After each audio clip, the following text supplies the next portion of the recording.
અત્યારે આ કેસ છે એફેમરલ ફીવર ટાઈપ.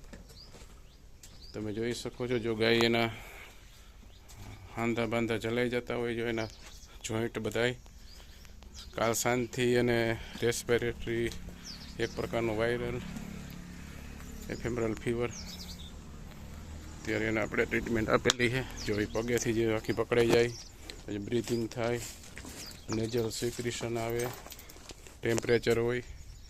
અત્યારે ખાસ કરીને ભાદરવામાં જોવા મળે, પણ અત્યારે અહીંયા જોવા મળે છે અત્યારે ફિલ્ડમાં આ પ્રકારના કેસ.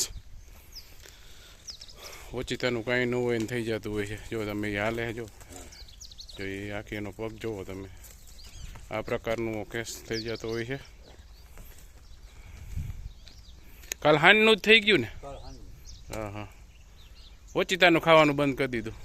આ વાતાવરણ ચેન્જ થતું હોય ને, ગરમીમાંથી આ ઓટોમેટિક આ વળી ટાઢું ને આન તેને એવી રીતે, અને પાણી વધારે પી લેતું હોય ને તો આ પ્રકારનું થાય.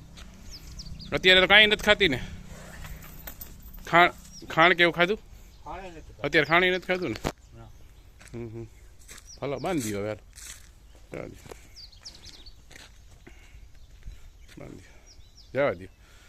અને અત્યારે આપણે એન્ટી ઇન્ફ્લામેટરી સપોર્ટિવ ટ્રીટમેન્ટ અને nerve and tonic plus secondary bacterial માટે એન્ટીબાયોટિક આપશું.